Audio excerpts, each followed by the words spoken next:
grande amie pour Gaza, pour la Palestine. Et aujourd'hui, elle va parler, donc elle va développer l'aspect juridique qu'on a déjà développé donc dans le mercredi dernier lors de la formation professionnelle sur la traduction. Donc on va laisser Daniel donc parler pendant 10-15 minutes sur le vocabulaire juridique, sur le développement de ça. Après, si vous avez des questions précises à lui poser. Et bonjour Abir. Abir, on voit pas son visage, mais c'est pas grave. On va lui dire Alors, bonjour. bonjour à tous. Je vais essayer de vous aider. Je ne connais pas du tout votre droit, mais enfin, il doit être tout de même très proche du nôtre. Le vocabulaire juridique, il a cet inconvénient que on utilise les mêmes mots, enfin chez nous, on utilise les mêmes mots et dans un sens différent. Donc, il faut toujours être extrêmement précis. Je vous donne quelques exemples. Par exemple, nous faisons des écritures devant les tribunaux, nous échangeons entre avocats des écritures pour soutenir la cause de notre client, et ces écritures, on les appelle conclusions. Bon. Mais ce n'est pas du tout des conclusions au sens de ce qu'on conclut une affaire. Et nos clients, quand ils voient conclusion, ils ne connaissent que le langage normal, donc ils se disent ah ben c'est la fin de l'argumentation, et c'est pas du tout la fin de l'argumentation. On peut pendant plusieurs années dans des procès compliqués échanger des conclusions à chaque fois que l'adversaire soutient un argument. Nos clients ne le comprennent pas. On a beau vision de l'adversaire, parfois ils peuvent croire que c'est nous qui avons écrit ces conclusions. Alors, ils nous téléphonent pour dire, mais qu'est-ce que vous avez fait? Et on leur dit, mais non, mais c'est pas moi, c'est l'adversaire. Donc, on est tout le temps dans la nécessité d'expliquer aux clients très clairement comment se déroule une procédure. Et il y a aussi moi, j'ai été très choquée dans ma vie professionnelle. J'ai été 42 ans avocat au barreau de Paris. Eh bien, dans des procès en divorce, on appelait, parce que ça a changé, bon, on appelait la première audience l'audience de conciliation. Bon, une conciliation, c'est pour se mettre d'accord dans un langage tout à fait normal. Et donc, j'ai vu, et j'en étais bien gênée. J'ai eu comme adversaire parfois, si j'étais pour l'épouse, le mari qui arrivait pour se mettre d'accord avec sa femme. Donc, le pauvre homme, il ressortait avec une ordonnance dite de non-conciliation qui réglait à peu près tous les problèmes.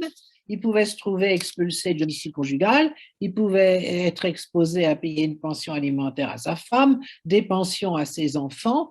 Tout ça lui était tombé dessus, et évidemment, quand j'avais pour adversaire un homme qui était là tout seul devant moi, c'était très facile pour l'avocat d'en faire trois bouchées, c'est-à-dire d'obtenir du magistrat exactement tout ce que je voulais, nécessairement, puisqu'il n'avait aucune possibilité de défense.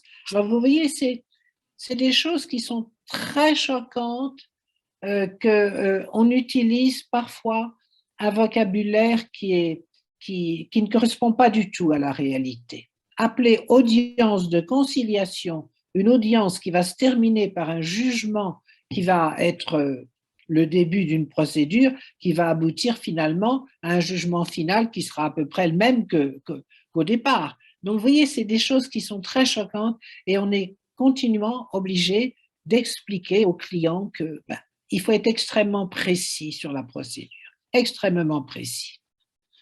Mais moi, je voudrais répondre à vos questions, parce que comme je ne sais pas quels sont vos soucis dans votre travail actuellement, j'aime mieux que vous me posiez des questions.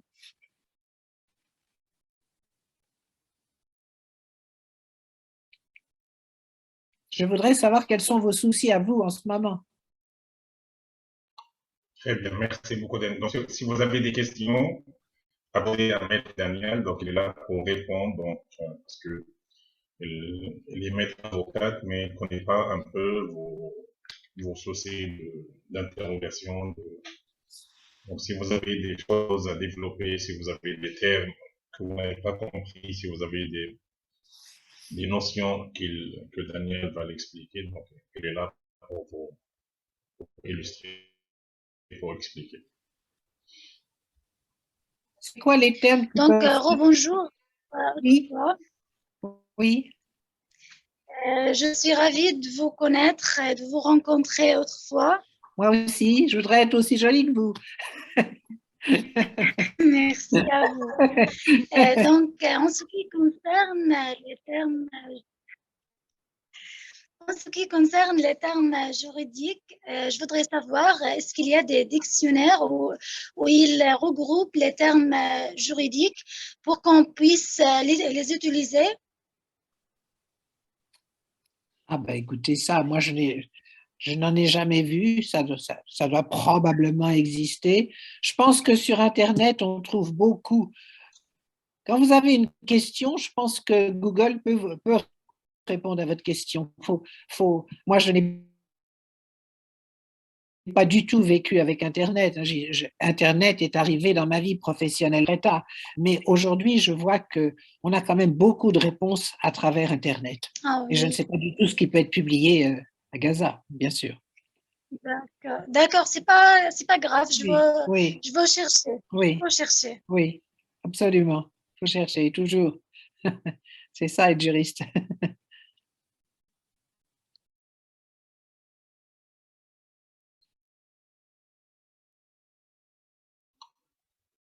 Allez, Hadil, toi, tu t'es posé des questions, Hadil, à toi.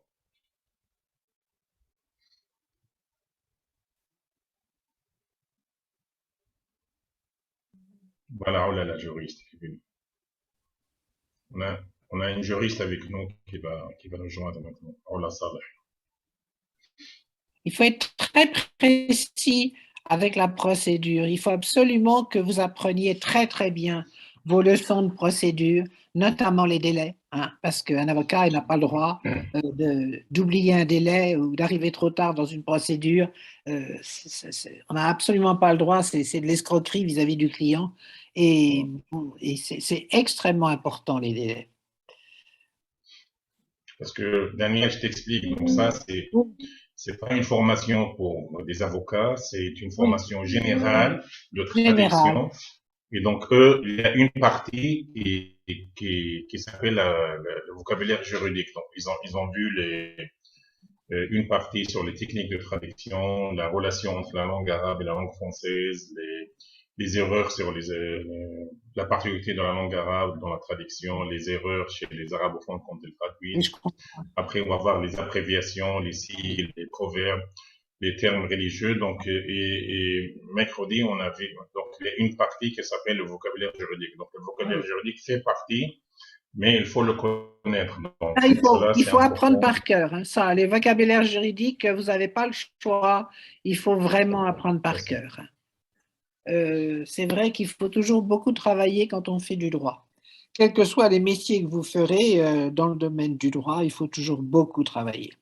Il faut beaucoup travailler parce que la jurisprudence bouge. Donc là, euh, il faut toujours être au courant des évolutions. Moi, je disais toujours à mes confrères, vous devez connaître le dernier arrêt de la Cour de cassation dans la discipline où vous exercez. Parce qu'évidemment, on se spécialise. Mais même en étant spécialisé, ça bouge tous les jours. Donc, c'est vraiment le droit, c'est vraiment une discipline passionnante, mais difficile. Elle évolue tous les jours, puisque c'est l'organisation de la société. La société, elle bouge tous les jours. Donc, il faut être extrêmement précis et vraiment être toujours au courant de la dernière jurisprudence.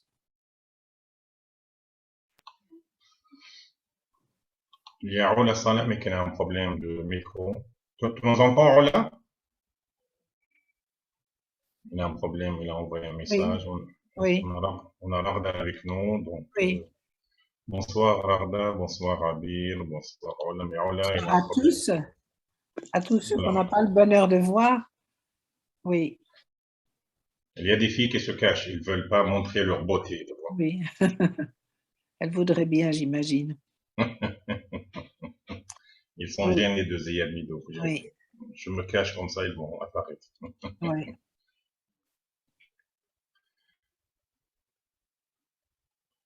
Allez, Abir, Rarda, Rola, si vous avez des questions, Adil, Lubna, c'est une occasion d'avoir une maître, une avocate.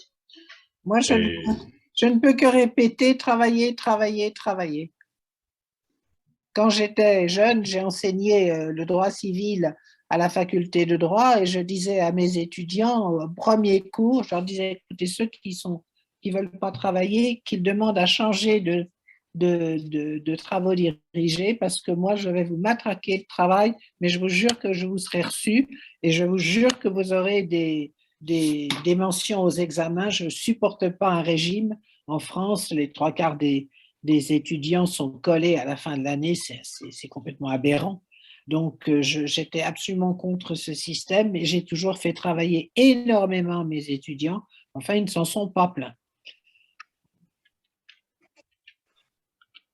C'est une matière. Oui, vous avez raison.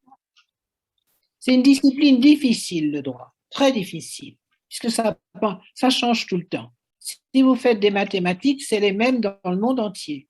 Le droit, il varie avec chaque région et il se meut en même temps que la société, mais toujours en retard sur les mœurs. Donc là aussi, c'est quelque chose de complexe. Il faut toujours se battre pour que les lois nouvelles s'adaptent à la nouvelle société. Mais pour moi, ça a toujours été passionnant, mais c'est vrai que j'ai beaucoup, beaucoup bossé. C'est vraiment une discipline difficile. Mais c'est l'organisation de la société, donc c'est passionnant. J'ai une question, s'il vous plaît. Oui. Est-ce que vous avez des documents que vous pouvez les envoyer à nous pour les apprendre par corps, des articles de tribunal de première instance, des articles de, par exemple, cours d'appel, cours de session, quelque chose comme ça? Vous aimeriez recevoir des décisions, si je comprends bien. Hein? C'est ça? Vous aimeriez avoir des jugements et des... Oui. Bon. Je vais demander à mes confrères en exercice qui m'envoient des décisions récentes et intéressantes. Dans quel domaine vous aimeriez avoir des décisions?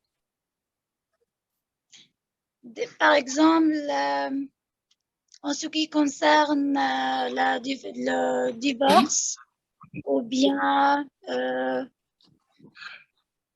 tribunal de simple police, tribunal de correctionnel, tribunal de première instance, quelque chose comme ça. D'accord. Parce qu'il faut les apprendre par cœur, n'est-ce pas? Non, il ne faut pas apprendre une décision par cœur. Il faut la lire et il faut la comprendre. Il faut la lire et il faut la comprendre. Pendant des années, nous avons rédigé toutes nos décisions en France sous forme d'attendu. Attendu que, attendu que, attendu que. C'était tout à fait remarquable parce que ça obligeait à construire une argumentation qui se suivait. Malheureusement, un jour, on a dispensé les magistrats de rédiger leurs décisions sous forme d'attendu, ainsi que les avocats dans leurs conclusions sous forme d'attendu. C'est devenu pour moi du charabia, parce que comme il n'y avait plus cette contrainte de suivre une argumentation point après point, attendu que ceci, attendu que cela, eh bien, je voyais les confrères rédiger des écritures très longues où les choses se suivaient n'importe comment. Pour moi, ça a été une catastrophe, l'abandon de cette forme de rédaction. Donc, moi, j'y suis très attachée aux attendus. Il faut être très rigoureux. Il faut toujours se reprendre. On a toujours intérêt à être plus court. Donc, on commence long et après, on raccourcit. Quand vous vous obligez à raccourcir quelque chose que vous avez tenté de démontrer, vous vous obligez à mieux penser le déroulé de votre argumentation. Donc, toujours réduire, c'est s'assurer que ça va être mieux dit, que ça va donc être mieux compris. C'est toujours important de faire toujours plus court. Ça, c'est vraiment une règle d'or, quel que soit votre métier, toujours raccourcir ce que l'on voulait dire. S'obliger à être clair, archi clair. Vous savez, quand on est à l'audience avec des audiences de référé, les audiences de référé, c'est des audiences où le magistrat trompe tout de suite une difficulté et ne laisse que quelques minutes aux avocats pour défendre leur argumentation. C'est un excellent exercice parce que c'est du tac au tac, on est obligé de répondre très rapidement, on est absolument obligé d'être clair parce que si on n'est pas clair, c'est sûr qu'on ne va pas gagner. Et ça, c'est un excellent exercice. Il faut vraiment s'habituer à faire toujours le plus court que l'on peut, le plus court que l'on peut. Quand je vois ce qu'était le Code civil de 1804 en France et ce qu'est devenu le Code civil aujourd'hui, avec des articles qui font 20 lignes et qui sont mal rédigés, par rapport à la belle langue française qu'était le Code civil en 1804, on regrette, on n'a pas fait de progrès. Hein. On a des lois beaucoup trop longues, mal écrites, pas assez courtes. Et bon, il faut vraiment faire un effort de clarification de la pensée. Et cet effort, on le gagne en raccourcissant, en s'obligeant à raccourcir ce que l'on veut dire.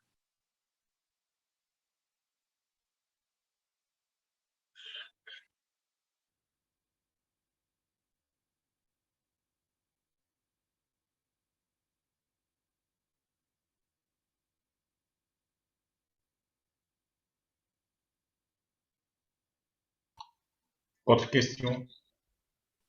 Rola, tu nous entends? Oui, oui, oui, je vous entends. Bonsoir tout le monde. Bonsoir, Rola.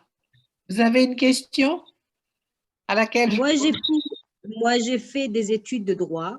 Oui. C'était en Algérie, Oui, mais c'était en arabe. On avait juste un module en français. C'était les terminologies juridiques. Mais oui, c'était juste en première année. oui, Après, oui. tout était en arabe. Donc, j'ai pas eu l'occasion d'avoir une bonne idée ou Oui. une bonne terminologie sur Bien sûr, oui, oui. juridique, parce que tout était en arabe. Oui, oui, Et un module dans une année, c'était pas suffisant. oui, bien sûr. Et j'aurais aimé faire un diplôme de traduction juridique, Ah oui, mais malheureusement, j'ai pas eu cette chance. oui. Et j'aimerais bien l'avoir. Jusqu'à maintenant, j'aimerais bien l'avoir, mais malheureusement, à Gaza, on n'a pas cette chance. Mais vous avez gardé votre module en français que vous avez eu en Algérie? Vous l'avez Oui, gardé? oui. Oui, oui, ben, Oui, il faut le travailler pour le savoir par cœur. oui. Oui, vraiment. C'était en 93. Oui, c'est vieux C'était en déjà. Hein. Ça va faire Ouais, 20 ouais. ans. Ça Ouais, va faire c'est très 20 ans. vieux. Ah C'est oui, très vieux. Ouais, ouais, c'est très vieux. oui, C'était en 93, ouais. oui, oui, oui. C'était dans ma première année de droit. Oui, oui, oui. Et là, à Gaza, vous arrivez à faire quel travail? Mais non, non. J'ai pas exercé le Vous n'avez métier pas pu. d'avocat. Ah oui, Non, j'ai pas exercé le métier d'avocat. oui. Et je suis professeure de français. Très bien. Ouais. Et vous parlez très bien le français. Ouais, parce que je suis née en Algérie. Ah, d'accord. Ouais. Et dans votre enfance, vous avez eu l'enseignement en français? Ouais, c'était en français et en arabe. Les deux, oui, oui. Oui, les deux, mais en Algérie, vous savez que tout le monde parle français dans les rues, dans les associations. Donc, c'est pour ça qu'on a gardé le bon français. Oui, oui, oui, oui. Ouais. Je suis allée en Algérie pour le cinquantenaire de l'indépendance. Et donc, tous les Algériens que j'ai rencontrés parlaient admirablement le français. Heureusement Ah pour moi. ouais. Heureusement pour moi qui ne sais pas un mot d'arabe. Sauf Inch'Allah.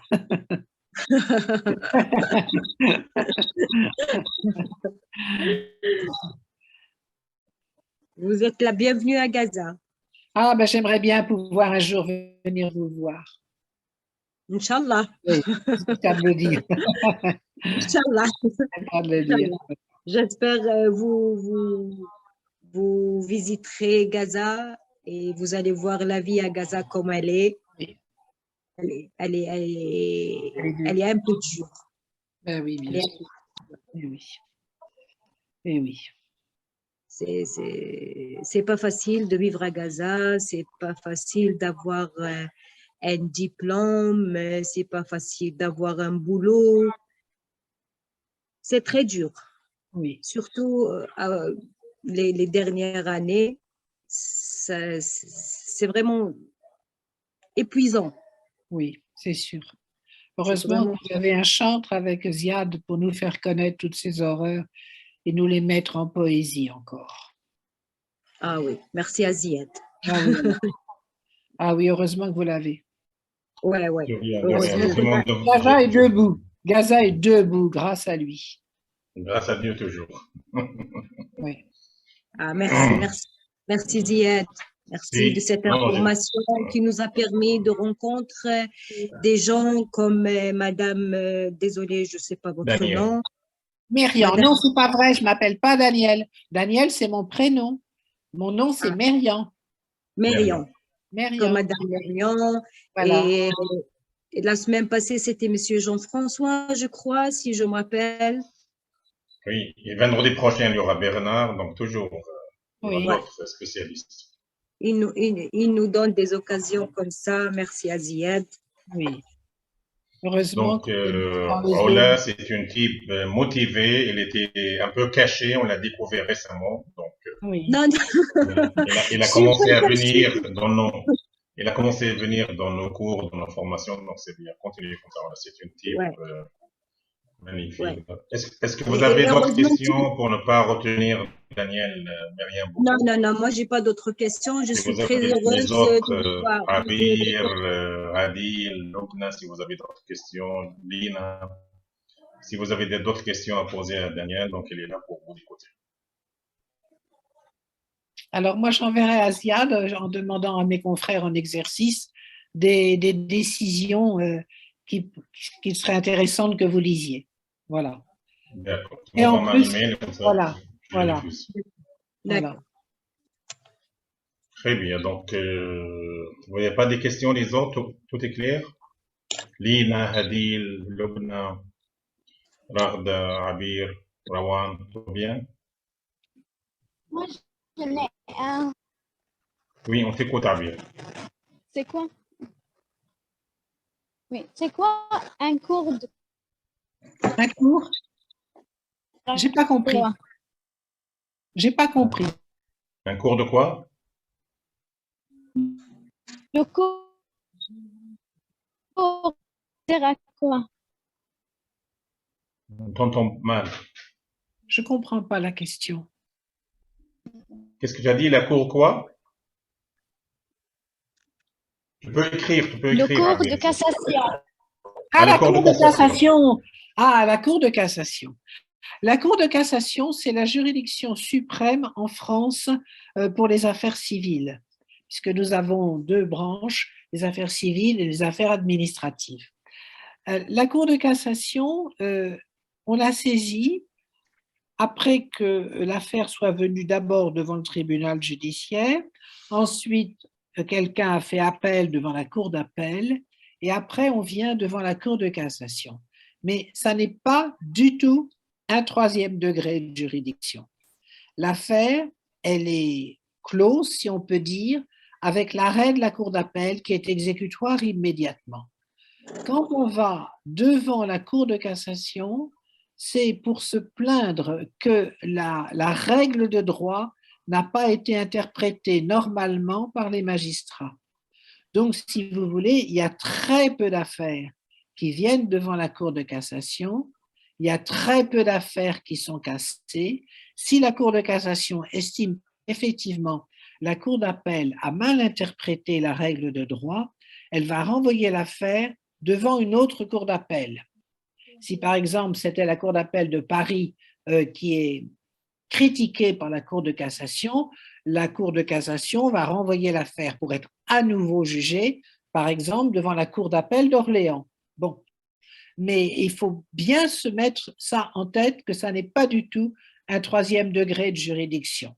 Parce que nos clients, quand ils ont perdu devant la Cour d'appel, ils sont tout à fait friands de continuer devant la Cour de cassation et on leur explique que ça ne sert à rien parce que la Cour de cassation n'examine absolument pas les faits de la cause. Les faits de la cause lui sont totalement indifférents. La seule chose qu'elle regarde, c'est si la Cour d'appel a interprété la règle de droit qu'elle applique dans cette décision convenablement par rapport à la pensée de la Cour de cassation. Alors, il arrive que des cours d'appel ne soient pas d'accord avec la jurisprudence de la Cour de cassation, c'est-à-dire qu'on peut voir, par exemple, il va y avoir plusieurs cours d'appel qui vont continuer de statuer dans un certain sens qui est le contraire de ce que vient de dire la Cour de cassation. Quand on se trouve dans cette situation délicate, la Cour de cassation se réunit en chambre plénière et tous les magistrats réunis repensent la question pour savoir s'ils vont céder à ce que proposent les cours d'appel ou s'ils vont maintenir leur décision. Mais c'est très important, c'est très rare, mais on voit effectivement des revirements de jurisprudence parce que le monde évolue et parce qu'il est normal que les cours d'appel, qui elles sont sur le terrain, qui elles voient les justiciables, puissent penser qu'il faut interpréter maintenant d'une façon différente. Voilà. Mais il y a le cours suprême après, non? Il n'y a pas, après la Cour de cassation, il n'y a pas de cour suprême après? Après la Cour de cassation, si on n'est pas content, on saisit la Cour européenne des droits de l'homme si on est sur une question de droits de l'homme, mais il y a très très peu d'affaires finalement qui concernent les droits humains. Mais donc c'est terminé avec la Cour de cassation. De même, dans les juridictions administratives, il y a le tribunal administratif, après il y a le Conseil d'État, et après, non, il y a le tribunal administratif, la Cour administrative d'appel et le Conseil d'État qui est la juridiction suprême pour les affaires administratives, comme l'est la Cour de cassation pour les affaires civiles. Donc, en général, la Cour de cassation, elle peut casser une décision de cour d'appel, ou c'est rare? Elle peut le faire, elle le fait rarement. Rarement. Elle le fait rarement parce que Les juges sont il y a trop d'avocats qui viennent à tort devant la Cour de cassation, tout simplement, qui ne se rappellent pas suffisamment qu'il s'agit de l'interprétation d'une règle de droit et pas du tout de l'affaire de leur client dont ils auraient tellement envie de parler. Et moi, ça m'est arrivé quand je suis allé devant la Cour de cassation pour des problèmes complexes, par exemple de filiation, de dire à mes clients que c'était absolument pas la peine de demander un rendez-vous à l'avocat, parce que ce sont des avocats spécialisés, à l'avocat à la Cour de cassation, qui n'a absolument pas besoin de les rencontrer ni de connaître leur affaire, puisque ce n'est pas de ça dont il va traiter. Mais quelquefois, le parquet général peut saisir le cours de cassation continue. Lui aussi pour lui demander de dire le droit dans tel domaine. Tel domaine. Actuellement, la Cour de cassation est saisie pour dire si oui ou non la France va avoir compétence universelle ou pas dans certains crimes contre l'humanité pour lesquels on pourrait juger en France si dans certains cas, on estime que la compétence universelle est possible. Et c'est très, très intéressant, hein, parce que c'est sûr que plus la compétence universelle sera adoptée par les différentes juridictions en Europe, plus on pourra juger pour des crimes qui... La compétence universelle, ça consiste à juger en France des criminels qui n'ont pas commis leur crime en France. Donc c'est extrêmement intéressant. Ça couvre le monde entier à condition que soient réunies des conditions qui permettent à la Cour de cassation de dire oui, dans ce cas, la France peut juger. Mais plus on ouvrira la compétence universelle dans tous les pays européens, mieux ce sera. Oui, mais pour les crimes israéliens en Palestine, je pense que c'est cas pour Ben voilà, C'est ça le ça problème. manque pas les crimes. Oui. Le Rwanda, l'Ukraine, la Russie, Oh là, l'Iran. où on va? Oui. Très bien. Vous avez d'autres questions?